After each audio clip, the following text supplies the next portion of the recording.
नमस्ते एवरीवन, आप सबका बहुत बहुत स्वागत है इस छोटी सी और प्यारी सी क्लास में जिसमें आज हम बात करने वाले हैं गौतम बुद्ध से संबंधित प्रश्नों के बारे में। और यकीन मानिए आपके हर एग्जाम से इसमें प्रश्न होंगे, उसमें डेट भी लिखी होगी और एग्जाम का नाम भी लिखा होगा। और कुछ क्वेश्चन आपको वाकई में ऐसे लगने वाले हैं कि अरे क्या ऐसा भी पूछते हैं। और वो ज़्यादातर सवाल आपके रेलवे के होने वाले हैं। बच्चा रेलवे की जीके को बिल्कुल हल्के में मत लेना। बहुत अजीब तरीके से सिंपल सवाल को भी वो बहुत अजीब तरीके से पूछते हैं, इसलिए आप उसमें फंस जाते हो। तो इस वीडियो को पूरा देखना और आप सबसे एक गुजारिश है कि प्लीज सब्सक्राइब जरूर करना। अब आपके 10 मिनट शो जो है वो अपनी रफ्तार पर आने वाले हैं, क्योंकि आपका एग्जाम जो है वो आने वाला है। तो चलिए शुरू करते हैं भगवान गौतम बुद्ध के से संबंधित कुछ क्वेश्चंस के बारे में, और आशा करेंगे कि वो आपको उसी तरीके का विवेक दे जो गौतम बुद्ध के पास था। चलिए पहला सवाल आप सबके लिए है, बोध गया एक महत्वपूर्ण तीर्थ स्थल क्यों है? अब सबको पता है कि बच्चा बोध गया में भगवान गौतम बुद्ध को ज्ञान की प्राप्ति हुई थी। तो यहाँ पर ऑप्शन नंबर 3 में सही जवाब हो जाएगा, और इसके लिए सॉरी, ठीक है।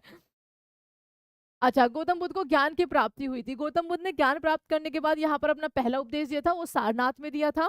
गौतम बुद्ध ने यहाँ महापरिनिर्वाण की कब प्राप्त हुआ था? नहीं, वो कुशीनगर में हुआ था। और यहाँ गौतम बुद्ध का जन्म हुआ था, वो आपका लुम्बिनी में हुआ था। सही आंसर हमारा ऑप्शन नंबर सी हो जाएगा, महापरिनिर्वाण से पहले। अब इस क्वेश्चन में बहुत कंफ्यूजन है और मैंने इसको रखा ही जानबूझकर है, आप भी मुझे बताएगा। महापरिनिर्वाण से पहले, ठीक है, जब वो घोषणा करते हैं अपने महापरिनिर्वाण की, तब वो अंतिम उपदेश कहाँ पर देते हैं? तो देखिए इसका जवाब जो है आयोग ने वैशाली कहा है। महापरिनिर्वाण के वक्त अगर ऐसे पूछा जाए कि महापरिनिर्वाण के समय गौतम बुद्ध ने अपना आखिरी उपदेश कहाँ दिया था, तो आपका समय, उस समय पर आपका जो दिया था वो कुशीनगर हो जाएगा, ठीक है। और यहाँ पर क्या करी थी? यहाँ पर आपकी घोषणा करी थी। तो बच्चा आयोग के सवाल को ही सही मानते हुए मैं इसका जवाब यहाँ पर बी लिख रही हूँ, ए लिख रही हूँ, ठीक है। पांचवी से चौथी शताब्दी ईसा पूर्व के आसपास बुद्ध के उपदेशों का संकलन इनमें से कौन सा था? तो त्रिपिटक बच्चा आपका यहाँ पर, जिसका एक तरह से कहीं शाब्दिक अर्थ होता है तीन टोकरियां। दीघा निकाय डैश प्रवचनों का एक संग्रह है, तो ये बौद्ध के प्रवचनों का एक संग्रह है। इनमें से कौन सा युग में सही है? बौद्ध संगीति आपकी वैशाली में हुई थी, चौथी आपकी कश्मीर में हुई थी, तीसरी पाटलिपुत्र अशोक के टाइम पर बिल्कुल सही है, और पहली आपकी राजगृह में हुई थी, ठीक है। आगे देखिए, बौद्ध परिषद जिसके कारण बौद्ध धर्म से अंतिम विभाजन दो भागों में हुआ, यानी कि हीनयान शाखा और महायान शाखा, इनमें से किस स्थल पर आयोजित किया गया था? तो बच्चा कनिष्क के टाइम पर जब कश्मीर में हुआ था, आपका कश्मीर में हुआ था। ये दुपट्टे की वजह से थोड़ा सा हो रहा है, चलो सॉरी।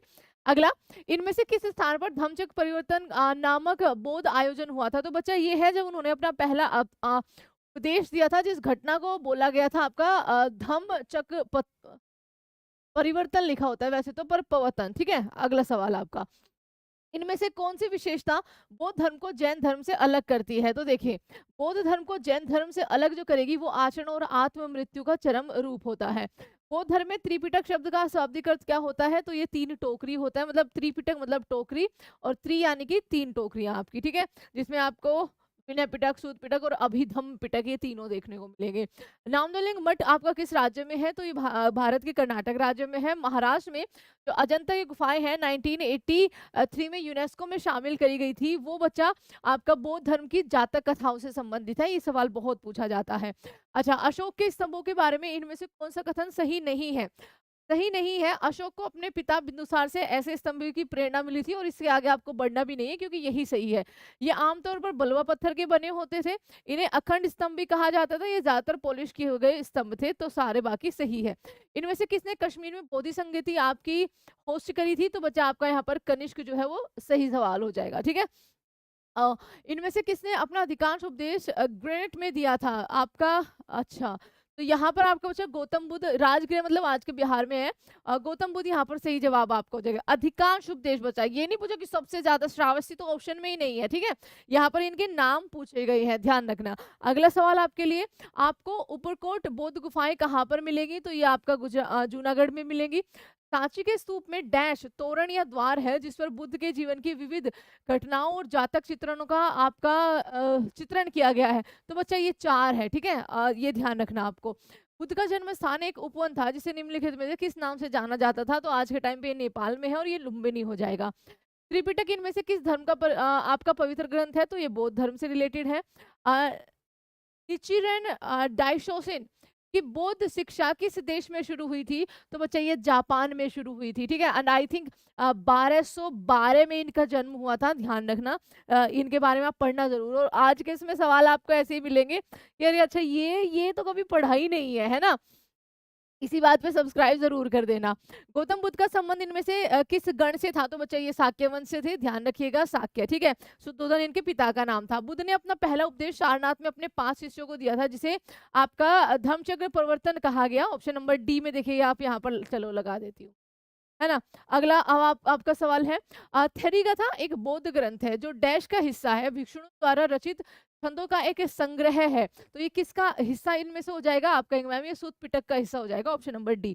आगे है 3 पिटकों में से अभिधम पिटक किससे संबंधित है, जो फिलोसफिकल आपके मामले होते थे, यानी कि दार्शनिक मामलों से। अगला, वैशाली में दूसरी बौद्ध संगति होती है, किसके द्वारा संचालित करी जाती है, तो ये कालाशोक के टाइम पर होती है। ओके, चलिए अगला सवाल आपके लिए, जातक कथाएं डैश से संबंधित है, तो जातक कथाएं आपका भगवान गौतम बुद्ध के पूर्व जन्मों की कथाएं हैं। निम्नलिखित में से कौन एक प्राचीन बौद्ध ग्रंथ है, तो आपका अभिधर्मकोश, ऑप्शन नंबर बी सही जवाब हो जाएगा। उस बुद्ध ग्रंथ का नाम बताइए जिसमें भिक्षुकों के लिए नियम शामिल है, तो भिक्षुकों के लिए जो नियम शामिल बचे वो विनय पिटक में है, ऑप्शन नंबर बी यहाँ पर आपका करेक्ट आंसर बनेगा। अगला सवाल आपके लिए है, हीनयान और महानयान ये आपके बौद्ध धर्म के ही 2 संप्रदाय हैं। गौतम बुद्ध का जन्म कहाँ पर हुआ था, तो लुम्बिनी में हुआ था, लगाने की जरूरत नहीं है निशान।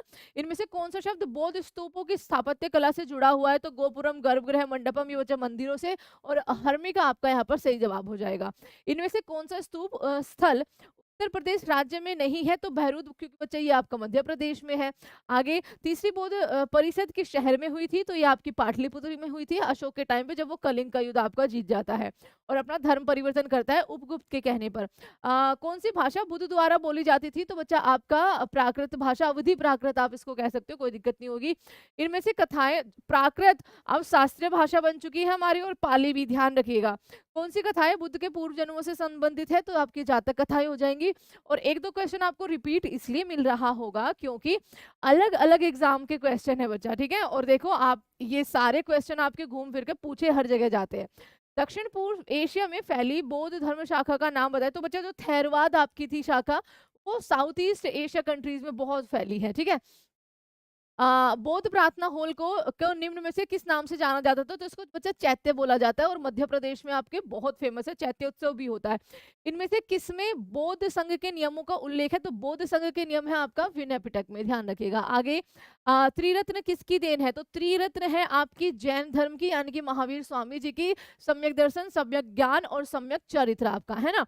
आगे देखिए, माना जाता है कि गौतम यानी कि सिद्धार्थ ने अंतिम ज्ञान प्राप्ति के लिए बोधगया जाने से पहले 6 साल तक डैश स्थान पर शुद्ध चित्त से ध्यान किया था, तो ये बच्चा आपका प्राग बोधि में किया था उन्होंने। आगे देखिए, 29 वर्ष की आयु में उन्होंने घर छोड़ दिया था। वेणुवन, विहार बोध, मठ, इनमें से किस भारतीय राज्य में है, तो वेणुवन आपको हो जाएगा त्रिपुरा राज्य में, ऑप्शन नंबर डी सही जवाब होगा यहाँ पर।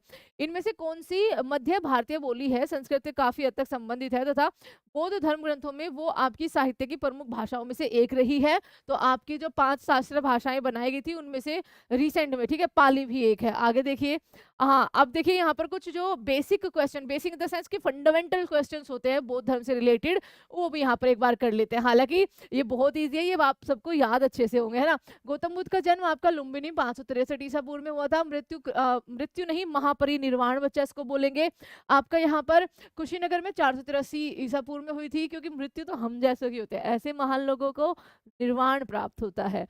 बुद्ध की मृत्यु की घटना आपका महापरिनिर्वाण कहलाती है। गौतम बुद्ध के प्रथम गुरु आपके अलार कलाम थे, मैंने फिर से व्हाइट सेलेक्ट कर लिया था क्या। गौतम बुद्ध के द्वारा गृह त्याग की घटना को महाभिनिष्क्रमण कहा जाता है, और उसका प्रतीक होता है घोड़ा। बुद्ध का पहला वचन आपका धर्मचक्र प्रवर्तन कहलाता है। बुद्ध ने प्रथम उपदेश आपका सारनाथ यूपी में दिया था। किस भाषा में, पाली भाषा में उपदेश बुद्ध ने सर्वाधिक उपदेश श्रावस्ती में दिए थे। बुद्ध धर्म के त्रिरत्न आपका बुद्ध धर्म संघ है। बौद्ध धर्म ग्रहण करने वाली पहली महिला इन्हीं की स्टेप मदर आपका प्रजापति गौतमी थी। अच्छा, इनकी माता का नाम महामाया था, ये भी ध्यान रखिएगा। प्रथम बौद्ध संगीति आपकी 483 में राजगृह में, ये मैं बता चुकी हूँ। आपका दूसरी आपकी वैशाली में, तीसरी पाटलिपुत्र में, चौथी कश्मीर में, पांचवी कन्नौज में। ठीक है, अब आपसे एक क्वेश्चन पूछेंगे, इनकी माता जी किस वंश से थी, या फिर कहिए किस कुल से वो आती थी, किस राज्य से वो आती थी, ये आपको बताना है। ठीक है, तो आई होप कि आप इसका आंसर जरूर करेंगे। And thank you so much everyone. ये थी बौद्ध धर्म से रिलेटेड कुछ इंपॉर्टेंट फैक्ट्स और इंपॉर्टेंट आपके क्वेश्चंस जो आपसे हर एग्जाम में पूछे गए हैं। तो आशा है कि आपको ये 10 मिनट शो अच्छा लगा होगा। अच्छा लगा है तो एक तो आगे के टॉपिक अच्छे से बता देना जिसका आपको रिवीजन अच्छे से करना हो, और उसके अलावा प्लीज सब्सक्राइब परीक्षा पद एंड इसको शेयर जरूर कर देना। Thank you so much everyone. जय हिंद।